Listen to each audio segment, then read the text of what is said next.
Hey,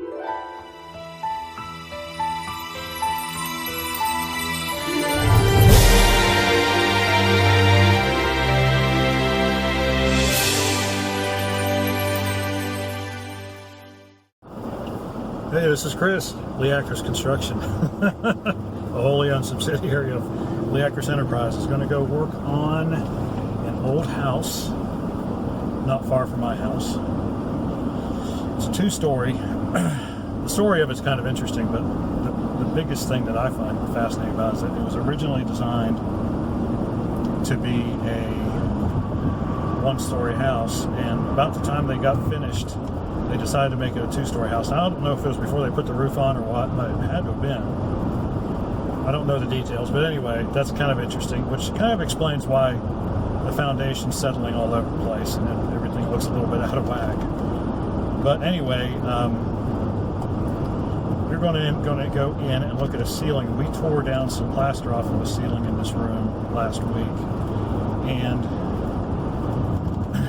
we thought that the plaster was just coming off of the wood lathe, because that's what it appeared to be, but actually it was the ceiling itself. The framing was so bowed that it just simply looked like the plaster was coming down. The plaster was not, I mean, it wasn't on there great at all, but it would have stayed if we hadn't messed with it. But all in all, it is a good thing we took it down. But be that as it may, we've got some joists are higher than the others.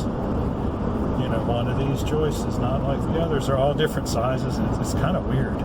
It's like they just built it with whatever was available.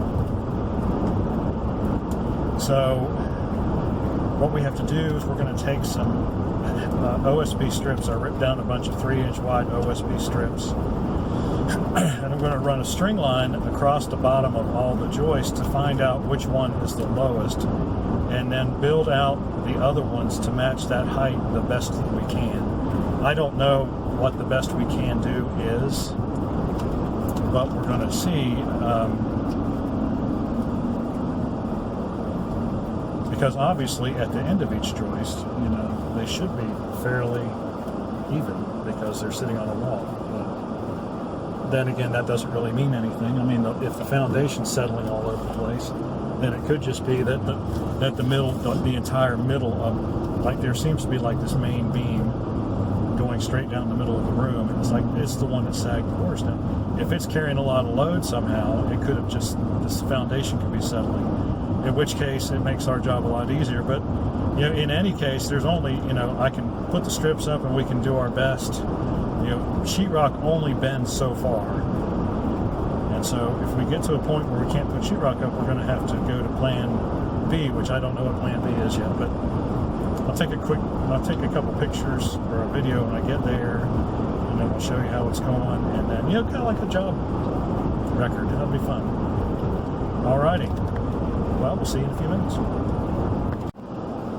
Hey, it's Chris again. Unfortunately, my fears that I talked about in the last section were proved to be true, and that the studs are not simply at different heights, but some are bowed down more than others, and so the ceiling is actually wavy in two directions. Well, it's just bowed in one direction, and it's wavy in the other direction. And so what we're going to do is we did determine how far out it is. It's about a 2-inch drop.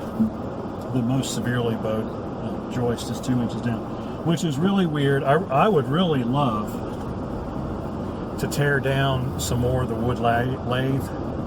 We left that, you know, when we tore the plaster off, but the owners don't want to tear any more of that stuff down, and I don't blame them. I mean, you know, it just gets to be, you know, you would like to check the structural integrity of that ceiling system a little bit better, but the fact of the matter is that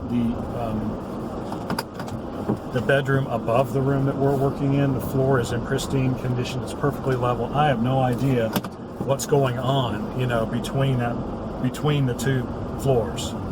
I don't know how the ceiling for the first floor could be so bad, and the floor for the second for the second story can be so good.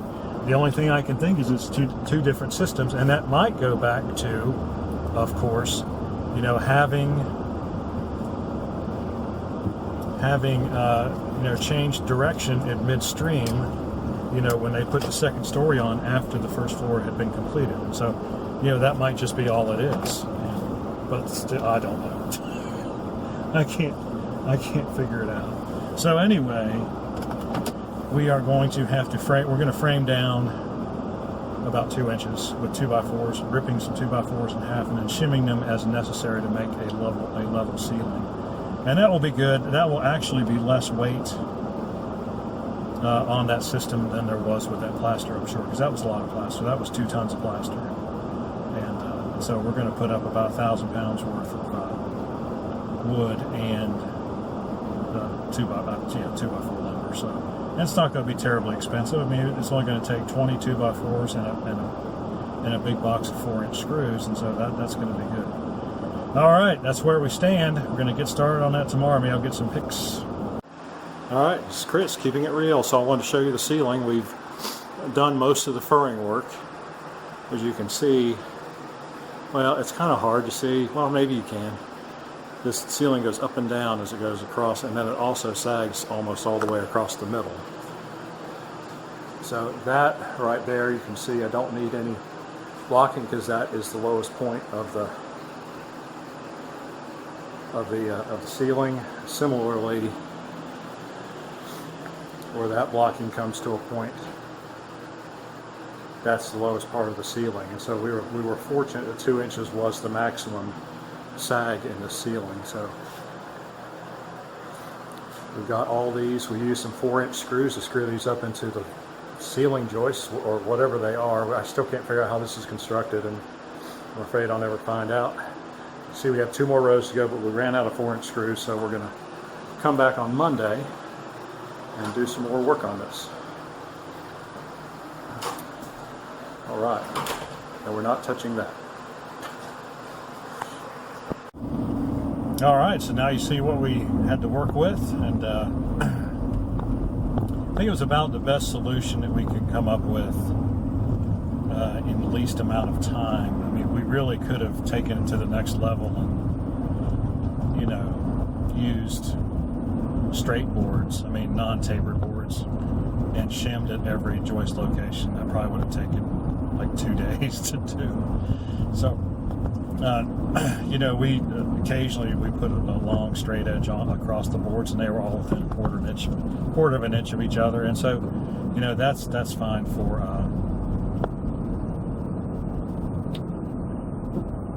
that's fine. Oh my goodness, the street's closed for something. Oh well, that's fine for drywall. I mean, it's going to look good when we get done. So, yeah, next week we're going to go back. I think we're going to go back on Tuesday. So, have an update video for you at that point. Show you how things are going. All right. If any questions or comments, leave them in the section below. Like and subscribe. We appreciate it when you do. And we'll see you on the next video.